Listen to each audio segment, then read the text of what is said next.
Okay, apologies for the delay. We're now ready to start with our third speaker. It's Anna Vershynina, telling us about geometric inequalities and contractivity of bosonic semigroups. All right, thank you so much. Sorry for the delay. I'm going to be talking about results of two papers. The first one is a joint work between Stefan Huber, who is a PhD student and present here, Robert Koenig in Munich, and myself. And the second paper is by Nilanyana Dada, Kambis Rose, and Jan Petrat. We have geometric inequalities in the title, so that's what we're going to start with. I'm going to start with geometric inequalities and their analog in a classical information theory. Then we're going to propose a way to generalize that to quantum inequalities. I'm going to talk about some functional inequalities for a midway, a classical quantum convolution. One of those would be a quantum entropy power inequality. And a way to generalize that to a quantum setting would be to introduce a quantum diffusion semigroup. And for that semigroup, I'm going to have several inequalities, or show the ultracontractivity, and a convergence to a space of Gaussian states for any initial state. So as one of the applications of these inequalities is going to be a quantum Ornstein-Uhlenbeck semigroup and the convergence of a state to a fixed state. Another application would be a quantum log-Sobolev inequality. And I'll conclude with open questions that are left. So let's start with geometric inequalities. So let's start with two. First one would be a Brun-Minkowski inequality, and the second isoperimetric inequality. So the Brun-Minkowski inequality relates the volume of two sets with the volume of the sum of two sets, and the sum is just pointwise sum, Minkowski sum of two sets.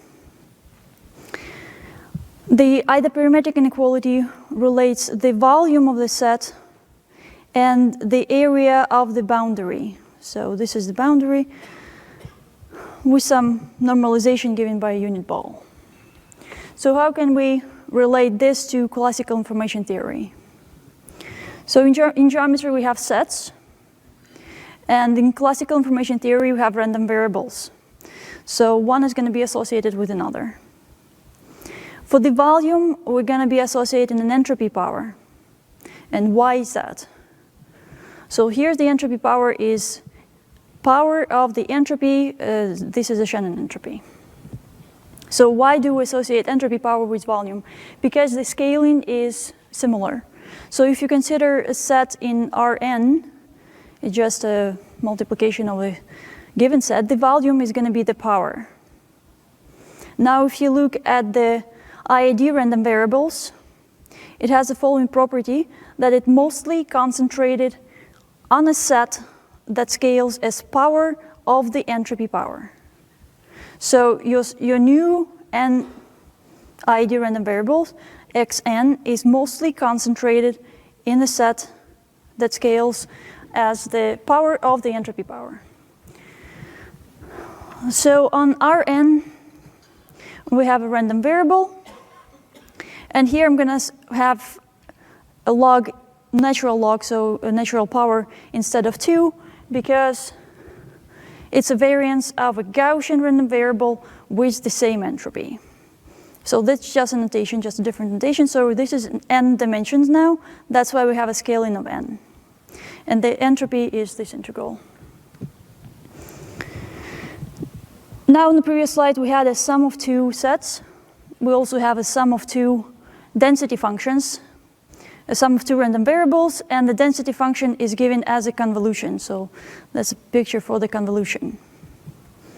So okay, now we have everything set. We can generalize the inequality to the classical information inequality. So the Brun-Minkowski inequality related the sum of two sets with the volume of the sum. And in the classical information, we relate the entropy powers, which were just like volumes, with the volume of the sum of two random variables. And the result was proposed by Shannon, and then several works were proved that. The second inequality is isoperimetric inequality. It's like this one. But the problem here is with area of the boundary. What is its analog to classical information theory? So the volumes we have for the volumes is the entropy power, but what's the area of the boundary? So let's look at the proof of the isoperimetric inequality and see what happens there. So the proof relies on the Brun-Minkowski inequality. Let's take this inequality to power n. And instead of set B, we're going to have an epsilon of a ball. B1 is a ball, it's a unit ball. Okay, so that's the nth power. If I subtract the volume of A, well, that's all I did, just subtracted volume of A, and took a limit epsilon going to 0. Okay, so what happens? On the right-hand side, this is exactly the area of the boundary. We have a set, we added an epsilon of a unit ball, just a little bit expanded our set. We took the limit and we get the area of the boundary.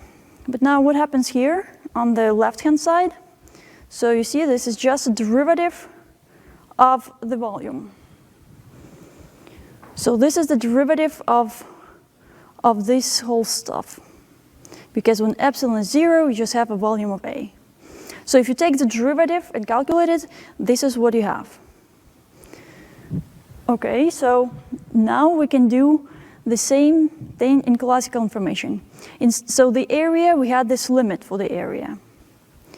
So the same thing we can call a surface area is a limit of a difference of entropy powers when x is summed with the Gaussian random variable. So z is a Gaussian random variable, and I multiply it by square root of epsilon. So that's my new surface area. Okay, so what can I say about it? So the first term, I can use the Shannon entropy power and bound it from below by the sum. So you see then the first and the last term cancels. I can take epsilon going to infinity, calculate it, and get 2 pi e. But on the left-hand side, so what's going on the left-hand side? On the left-hand side, this is the derivative of the entropy power. Okay, let's take the derivative. So you take the derivative, you're going to have the derivative of the entropy.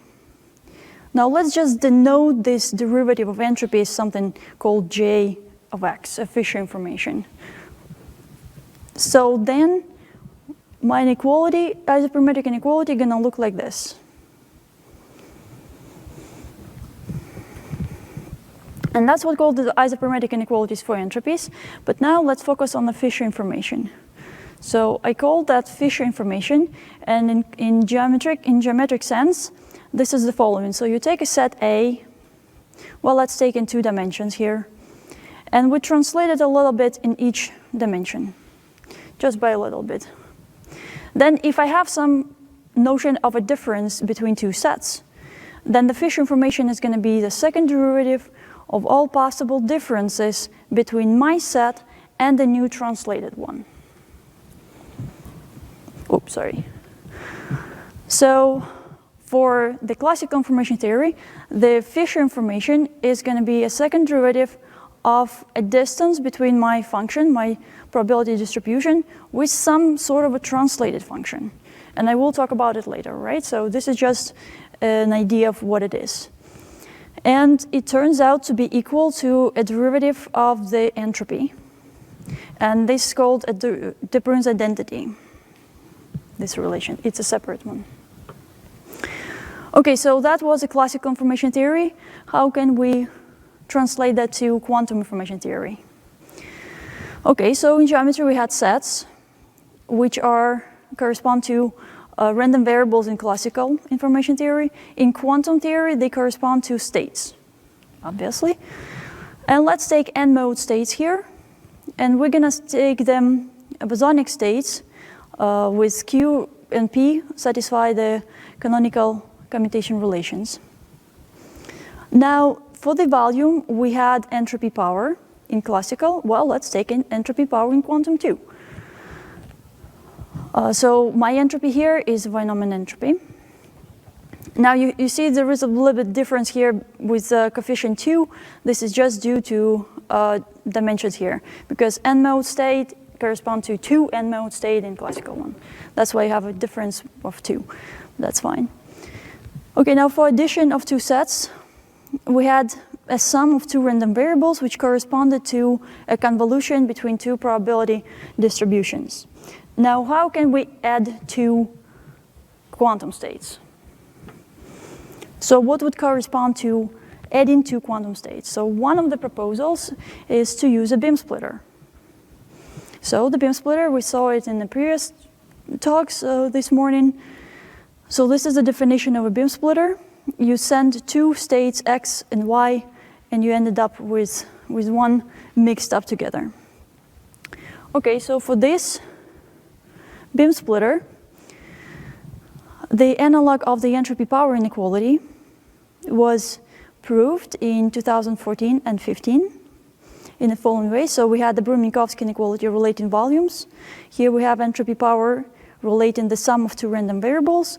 And here we have the entropy power relating the end result of a beam splitter operation with two original states. And the coefficient lambda correspond to coefficient of the beam splitter. But now for the second inequality, the isoperimetric inequality, the analog is not so obvious. You cannot just generalize the classical setting into quantum one. So the proposal is, our proposal is the following, is to do something in between, to take a classical state and the quantum one. So we call it classical quantum convolution. It was introduced by Werner in '84, and he derived a form of Young's inequality. And then in our two papers that I'm reporting on, we considered it general with coefficient t. In the second one, it took a Gaussian, a random variable. So for that quantum classical convolution, we can derive both entropy power inequality and the isoperimetric inequality. So here we have the classical input, quantum one, and the result. And here it's true for all quantum states. So it does not depend on the convolution at all. Okay, so let's start a bit more precisely on the information theory. So again, we had a classical random variables and the quantum states. So we saw before we had a relative entropy. So this is the relative entropy for the classical and the quantum one. So the Fisher information in classical defined as follows. So you translate your function f just by translating it in axis. Now taking a relative entropy as the measure of difference between your two functions, you take a second derivatives of all the translations, and you take a trace. That is going to be your Fisher information. Now, you can translate that to a quantum setting, but then the question is, what is the translation of my function or my state? So how can we define the translation? Well, one of the ways to do it is to use Wiles displacement operators. And the Wiles displacement operator is defined in the following way. So we have a vector theta, which is this theta. So, and by each of these coefficient, P is taken with plus signs and Q is taken with minus signs. The translated state is then going to be just that one. You translate it with Weil operators, sandwich it there. The property of Weil operators is that why they translate Q in P's. So they're a good choice for translation because you just translate it by identity for Q in P. So the Fisher information matrix is just like before. It's defined as the second derivatives of the relative entropy and the Fisher information as a trace. Now, what are the properties of the Fisher information? And first, I need to tell you that it was studied previously by Pats in '86 and Ruskay and Lisnevsky in '99 as a Riemannian metric. And they showed a one-to-one correspondence between monotone metrics and monotone operator functions. They also showed that all Riemannian metrics are derived in this way, in a similar way to the way we derived divergence-based Fisher information, and that Fisher information is monotone. Also, Koenig-Smith independently proved all these properties directly for this particular divergence-based Fisher information. So it's non-negative. You can pull out this coefficient omega, and it's monotone, where it satisfies the data processing inequality. So for any completely positive 3/7 map, you're going to do worse on the output. Okay, so for the convolution itself, so again, it was introduced by Werner for t equals 1, and then we generalize it for any t. For such a convolution, the simple properties are the following. So you can rescale this t. So you can move this t to x and take the convolution with 1, when t equals 1. And here the rescaling is the usual rescaling of the random variable. Now you can make two convolutions in a row. It's going to be just adding of two random variables. And you can also translate. So if I use a translation which was defined using while operators, it means that we first translate our function, our probability density function, and then we translate the state. So it's the same one. And there's a relation between all three coefficients. And then there is an important property which we rely on in all our proofs. It's a data processing inequality. It shows that the relative entropy between two convoluted states is less than the relative entropy between two classical functions and two quantum states. Okay, so what are the inequalities for both convolutions? So in classical, we use just a regular convolution. In quantum, we use the one just defined. So the first one is Fisher information inequality. It relates the Fisher information of an added two random variables. And the same one is the Fisher information of a convolution with Fisher information of two independent entries. From here, you can derive a stemmed inequality, just a simple one here, and just an analog one in the quantum setting. Now, let me first talk about Gaussian states. So just a recollection, we've seen them in two previous talks. The Gaussian states are defined in the following way. So we have while displacement operators that displace Q and P. And any state is defined by its characteristic function, which is trace of rho and the while operator, or equivalently by its Wigner function. And the Gaussian states are defined by the characteristic function of this form. So we have mu, which is a mean vector. It's a trace, and m rho is a covariance matrix, defined like that. So for Gaussian states, we can formulate the following. So entropy power inequality. For the classical convolution, the regular one, we have the entropy power inequality we've seen before. It was introduced by Shannon and then proved later by Stem, Blackman, and other papers. Then for the quantum-quantum convolution using beam splitter, this was shown in 2014 and 15, Koenig and De Palma. And now, just to complete the whole picture, for the classical quantum convolution, we can also show the entropy power inequality for some states, in particular Gaussian states. It's for a large class of states, but in particular Gaussian states. So the entropy power relates the entropy of the convoluted state with the entropy powers of two entries, classical and quantum one.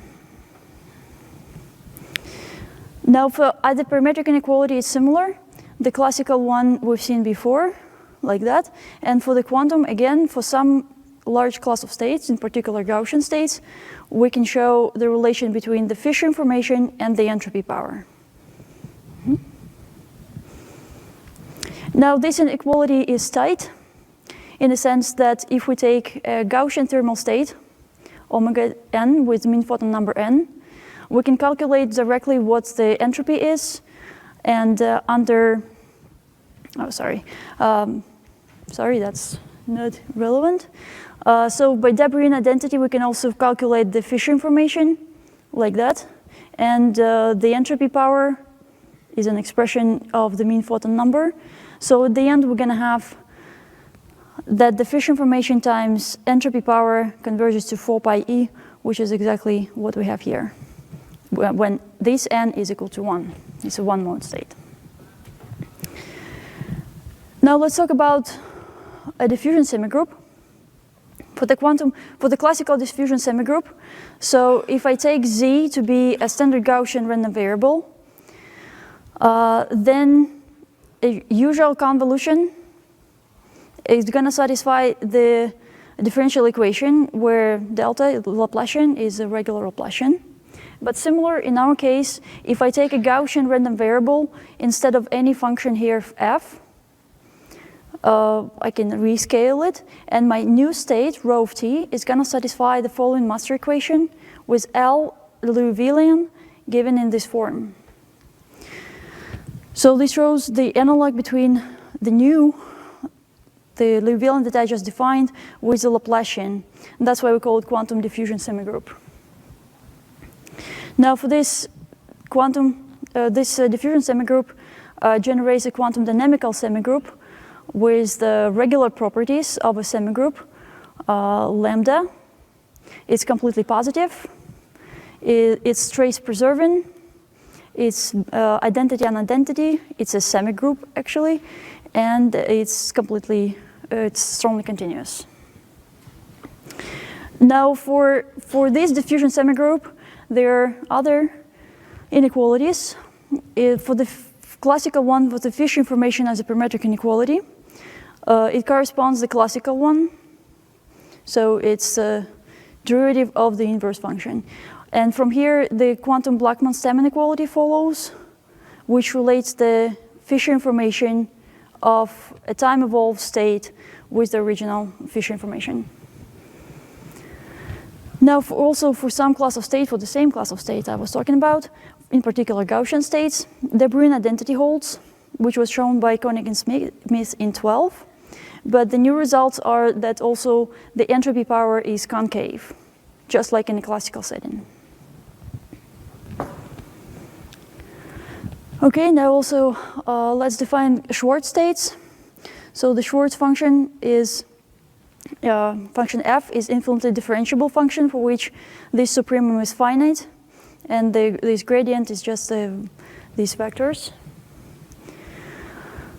So probability density function of a Gaussian random variable is a Schwartz state, and the Schwartz state whose characteristic function is this psi is a Schwartz function. So for example, Gaussian states are fine. So for those states, for the Schwartz states, we can also prove the Nash inequality. So for the classical function u, let's define the Dirichlet form in the following way, and in the quantum it corresponds the trace of rho with L of rho. And the Nash inequality then shows that there exists a coefficient that relates the norms of my function, 2 norm with 1 norm, and the Dirichlet form. In the quantum setting, the Nash inequality is this 2 norm, which is a purity of a state, relates how it relates to the Dirichlet form.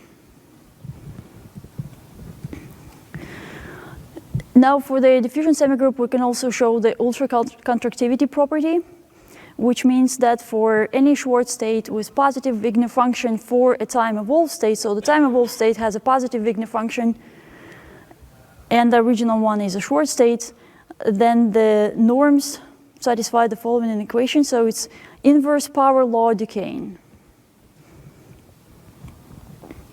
So from here we can say that the purity has an inverse power law decay the entropy power has the following scaling, which is a logarithmic scaling, and the largest eigenvalue also has a power law, inverse power law decay. Now, the Gaussification of a state with a finite mean and covariance is the Gaussian state with the same mean and covariance as rho. Now, for all states, for example, Gaussian states for which quantum de Bruijn identity holds, for this state, for the time-evolved state, there exist all these coefficients and times for which we show that the original state converges to the Gaussian state, to its Gaussification with power law decay.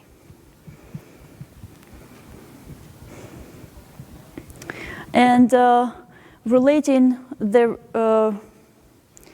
relative entropy with the trace 1 norm, we can show that the difference of norms also has a power law decay. So classically, it has the same property that for a smooth function, the norm of the difference between the time-evolved function and the Gaussian function is related to the relative entropy between these two functions, the classical relative entropy with a power law, inverse power law decay here. Okay, now we can apply it to a quantum Ornstein-Uhlenbeck semigroup, which is sum of quantum attenuator and amplifier semigroups. So if we look differently, separately at an attenuator semigroup and an amplifier semigroup, for Gaussian states with mean photon number n, what we see is for the attenuator, the photon number is going to decay with time. For the amplifier, it's going to increase exponentially in time. So for the quantum Ornstein-Uhlenbeck semigroup, with coefficients, let's say with coefficients mu and lambda, the mean photon number stabilizes in time. So wherever we're going to start, if we start here, it's going to stabilize to a fixed point of this semigroup, or if we start here, it's also going to stabilize.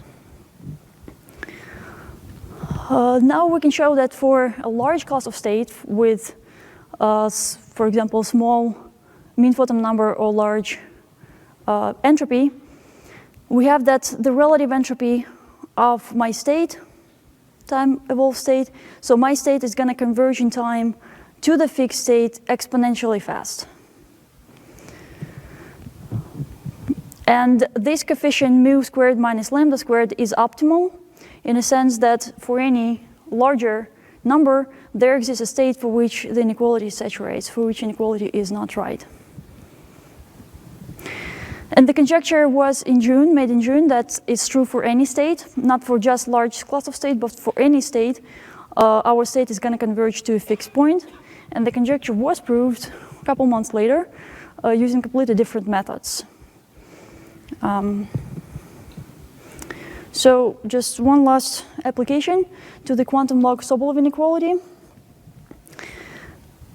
So that's what I call the quantum log-Sobolev inequality. Now, first, why that is true? Because from isoperimetric inequality, we can relate the entropy and the Fisher information, the log of a Fisher information. Taking log of this part and multiplying and diluting by a, we can write it as a sum. Using the next inequality, we can relate the log of the Fisher information with the Fisher information itself. So we ended up with this inequality.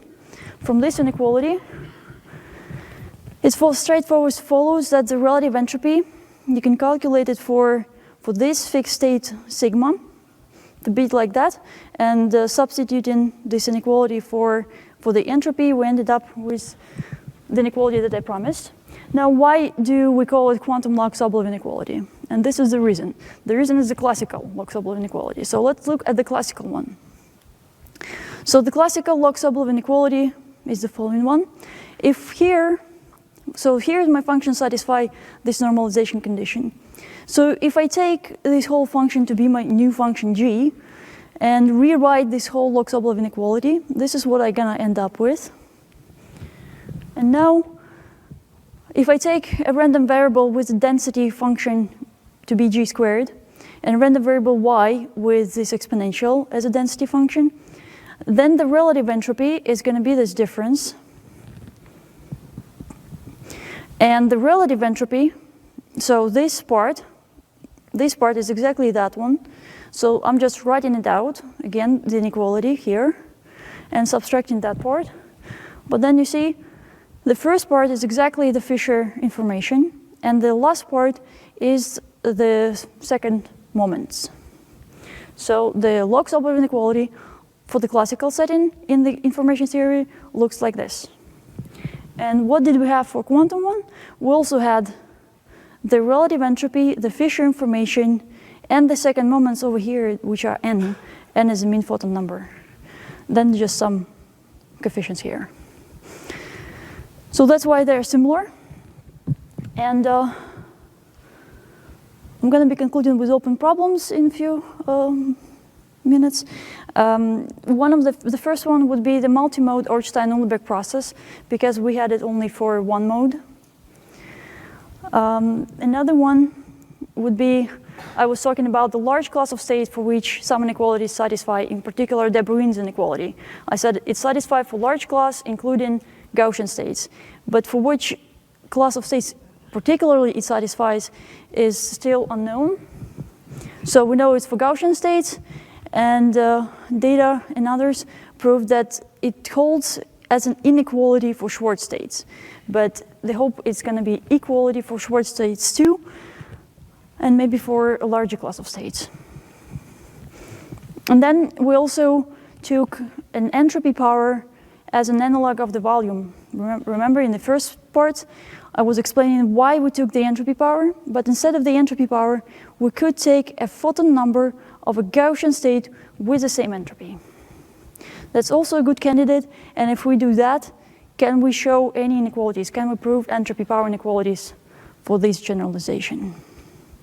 And this substitution was proposed in 2008. Okay, thank you.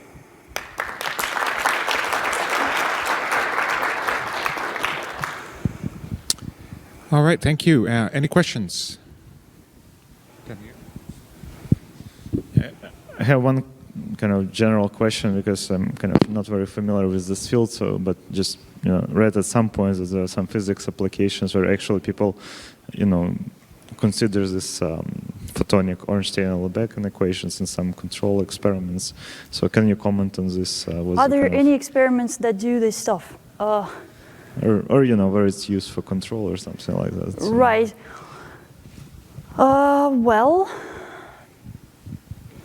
I'm not aware of any experiments, but these inequalities, they use to bound the running time of algorithms. So it's not exactly experimental stuff, but it is relevant for experimentalists. Any other questions?